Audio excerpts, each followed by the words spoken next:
Bem, agora falando um pouco sobre os vírus, né, que estão dentro do reino Monera por conveniência, tá, pessoal? Na verdade, os vírus não têm reino. Quem são os vírus? Os vírus são micro-organismos, são considerados seres vivos porque têm material genético, mas não são considerados células. E os vírus, são considerados também parasitas obrigatórios, porque para sobreviver eles têm que estar dentro de uma célula, reproduzindo e utilizando das células os seus equipamentos enzimáticos, bem como sua organela ribossomo. Então, os vírus são agentes infecciosos. Bem, um vírus, ele apresenta o quê? Um capsídeo proteico e no seu interior está o seu DNA ou o seu RNA. Os vírus, eles não têm os dois materiais genéticos, certo, pessoal?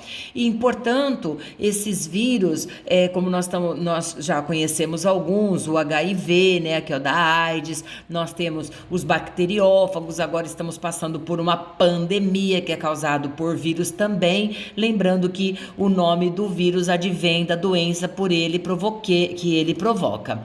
Aqui eu tenho um bacteriófago, esse é um dos vírus mais bonitos. Ele tem aqui o seu capsídeo, que envolve o seu material genético, sua cauda, suas fibras de fixação. Nestas fibras de fixação tem a enzima lisozima para ele digerir a membrana da célula que ele quer parasitar. E aí ele pressiona aqui sua cauda e introduz o seu material genético no qual ele vai se reproduzir.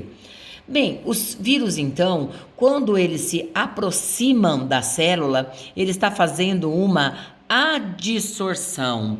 Aí ele se fixou, fez uma adesão, faz a penetração do material genético. Esse material genético dentro da célula receptora, que pode ser uma bactéria ou uma célula vegetal, ele vai se unir ao material genético da célula receptora e ele vai comandar a biossíntese de novas unidades virais. Bem, sendo assim, eu compreendo dois tipos de ciclo. O ciclo lítico é quando o vírus faz a adesão, a penetração e aí ele começa a produzir proteínas virais e utiliza-se dessas proteínas para fabricar o seu material genético, bem como os capsídeos.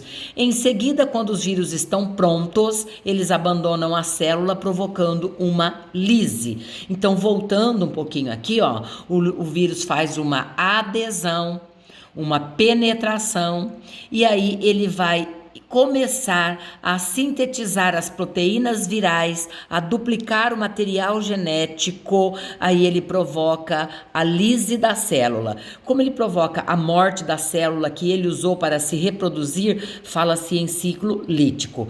Portanto, esse vírus que fez a adesão ou a adsorção, que penetrou o material genético, ele também pode perfazer o chamado ciclo lisogênico. Ele vai simplesmente introduzir aqui, olha, o seu material genético. Este material genético vai se unir ao da bactéria, que, por exemplo, seria a sua célula hospedeira. E quando essa bactéria se reproduzir, ela tem o material genético do vírus recombinado. Então, ela é uma bactéria recombinada. Então, o vírus, podemos observar que ele não matou a bactéria, mas que o seu material genético está recombinado ao material genético da bactéria. Então, fala-se em ciclo lisogênico. Mas os vírus, por exemplo, em relação à formação de proteínas, óbvio, todas as proteínas são sintetizadas a partir do quê? Quando a molécula do DNA, por transcrição, fabrica o RNA e o RNA se encarrega de fazer a tradução, a síntese de proteína. Então, nos vírus, nós temos 3 tipos de RNA: a cadeia positiva, a cadeia negativa e o considerado retrovírus, certo? Então, por exemplo, aqui, olha, eu tenho o RNA positivo, o RNA do vírus. Esse RNA, ele é o positivo. O que a gente percebe? Que a partir desse RNA positivo foram sintetizados outras moléculas de RNA que são chamadas de negativas. Então, eu tenho aqui uma cadeia simples de vírus, tá certo? Aqui eu tenho um RNA negativo. A partir desse RNA negativo também vai ser produzido as moléculas de RNAs positivas. A partir do RNA negativo foi produzido do negativo foi produzido RNAs positivos, e essas moléculas vão fazer parte das estruturas do material genético do vírus. Já quando se trata de um retrovírus, a partir da molécula do RNA, a enzima transcriptase reversa, a partir do RNA, vai ser produzido moléculas de DNA. Então, a partir desse RNA, foi produzido moléculas de DNA. E essas moléculas de DNAs depois sintetizam os RNAs virais e, inclusive, as enzimas transcriptase reversa. Então, sendo assim, nós falamos dos tipos de RNA virais. Bem, e existem muitas doenças causadas por vírus. Dengue, por exemplo, que é um flavivírus, né? Temos uma variedade viral, DN1, vírus 2, DN3, DN4. E esse tipo de doença é transmitida através da picada do mosquito Aedes aegypti. E seu período de incubação também leva 15 dias e se caracteriza por um quadro hemorrágico. A gripe A, que é a pandemia, a influenza, né, causada pelo vírus influenza, na verdade a contaminação se dá por perdigoto, tosses, espirros, não é? Mas ela se caracteriza por febre alta, muita tosse, muita dor de cabeça, muitas dores musculares, dificuldades nas respirações, né? A coriza, e esse tipo de vírus também tem o seu ciclo de incubação. A AIDS, que todo mundo já conhece, que é transmitida através das relações sexuais ou compartilhamento de objetos, seringas, então temos que tomar cuidado. Hoje já não é tão transmitida por transfusão sanguínea, mas temos aí a questão da sexualidade, né, que pode estar totalmente ligada.